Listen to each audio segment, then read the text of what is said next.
Assalamualaikum warahmatullahi wabarakatuh.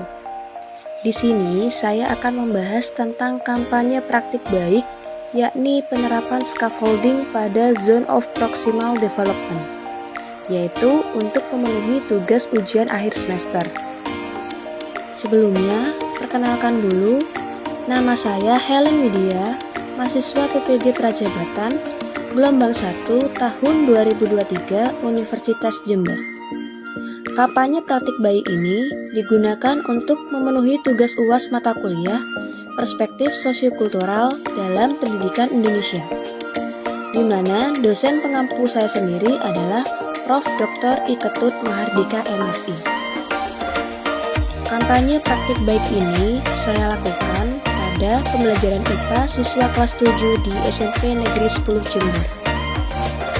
Scaffolding itu sendiri merupakan suatu metode dalam memberikan bantuan belajar kepada siswa yang pada tahap awal dilakukan untuk mendorong siswa sehingga mencapai kemandirian selama proses pembelajaran berlangsung.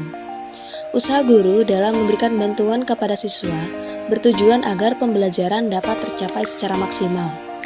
Pada prosesnya, bentuk bantuan yang diberikan guru kepada siswa diberikan secara berangsur-angsur sesuai dengan kemampuan siswa. Adapun selama proses pemberian bantuan akan dikurangi untuk melatih kemandirian dari belajar dan tanggung jawab siswa. Sedangkan Zone of Proximal Development atau ZPD adalah jarak antara kemampuan siswa untuk melakukan tugas di bawah bimbingan orang dewasa atau dengan kolaborasi teman sebaya dalam memecahkan suatu masalah secara mandiri sesuai dengan kemampuan siswa. Dalam definisi di atas, batas bawah dari ZPD adalah tingkat keahlian yang dimiliki anak yang bekerja secara mandiri atau yang disebut dengan perkembangan aktual.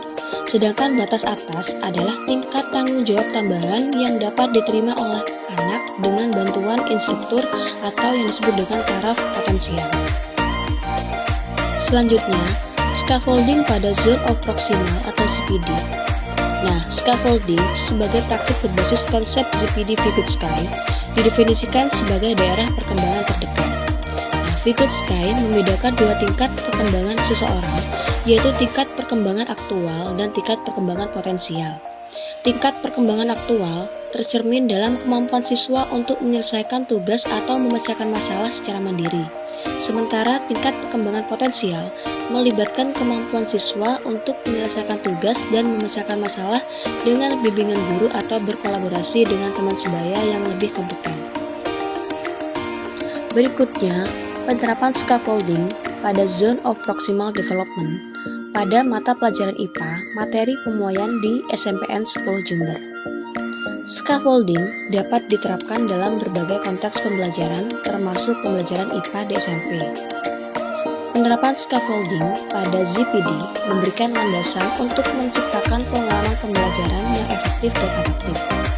Kemudian, memungkinkan siswa untuk mengembangkan pemahaman dan keterampilan di luar kemampuan belajar mandiri yang dimilikinya. Penerapan scaffolding pada zone perkembangan proksimal atau ZPD dalam materi pemuaian pada kelas 7 di SMPN 10 Jember memerlukan pendekatan yang berfokus pada pemahaman konsep-konsep yang kompleks. Berikut adalah langkah-langkah atau aktivitas yang dapat diambil untuk menerapkan scaffolding pada ZPD dalam pembelajaran tersebut, yaitu antara lain sebagai berikut. Yang pertama, pengenalan materi dan pemberian pertanyaan pemantik. Nah, kegiatan pendahuluan dimulai dengan memberikan pertanyaan pemantik untuk mengetahui pengetahuan awal siswa mengenai materi yang akan dipelajari. Kegiatan diawali dengan guru memberikan bantuan dengan menjelaskan kepada seluruh siswa terkait materi yang sedang dipelajari. Hal ini sejalan dengan pendapat dari Angeleri 2006, di mana menjelaskan materi termasuk level 2 dari bentuk scaffolding. Selanjutnya, aktivitas kelompok, di mana organisasi kegiatan kelompok yang melibatkan kolaborasi antara siswa dalam kelompok. Dalam kegiatan ini, guru dapat memberikan LKPD yang berisi suatu permasalahan yang harus diselesaikan dengan kegiatan diskusi kelompok. Adapun selama proses diskusi, guru dapat berkeliling mengunjungi setiap kelompok dan memberikan bimbingan sesuai perkembangan proksimal masing-masing siswa dalam kelompok. Dengan aktivitas kelompok ini, maka siswa juga akan dapat saling membantu dan berbagi pengetahuan dengan bimbingan guru ketika diperlukan. Berikutnya, pemecahan masalah bersama.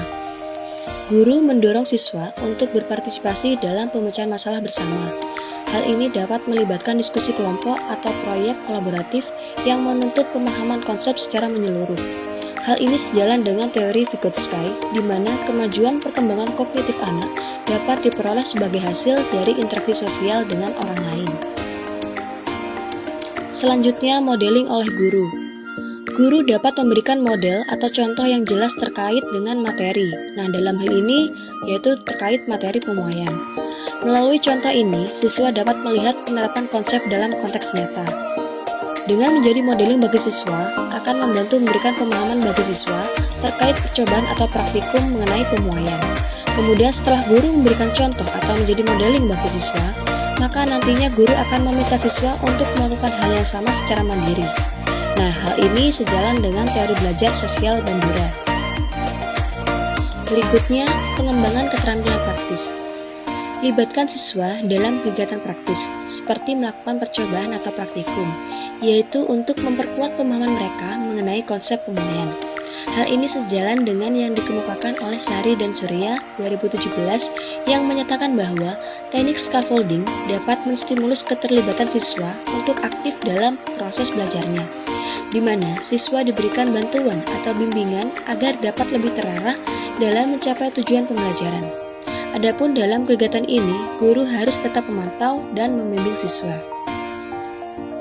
Selanjutnya, bimbingan personal. Memberikan bimbingan personal kepada siswa yang memerlukan dukungan tambahan juga merupakan penerapan dari scaffolding. Nah, guru di sini dapat memberikan panduan khusus atau latihan tambahan sesuai dengan kebutuhan dari siswa tersebut. Hal ini juga sejalan dengan teori Vygotsky. Selanjutnya, evaluasi berkala. Terakhir, guru dapat melakukan evaluasi secara berkala untuk mengukur kemajuan siswa setelah penerapan scaffolding.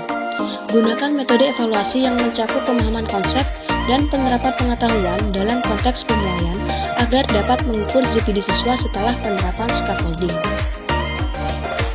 Adapun hasil yang dicapai terkait penerapan scaffolding pada Zone of Proximal Development atau ZPD. Yang pertama, peserta didik terlihat aktif dalam pembelajaran. Kemudian mendorong kolaborasi antara peserta didik dengan teman sebaya. Selanjutnya, menciptakan lingkungan belajar yang suportif dan menerima peserta didik. Kemudian, peserta didik memiliki kemajuan dalam menyelesaikan setiap tugas yang diberikan oleh guru. Berikutnya, peserta didik mengembangkan kemampuan mereka sendiri dan juga bisa berbagi pengetahuan dengan temannya.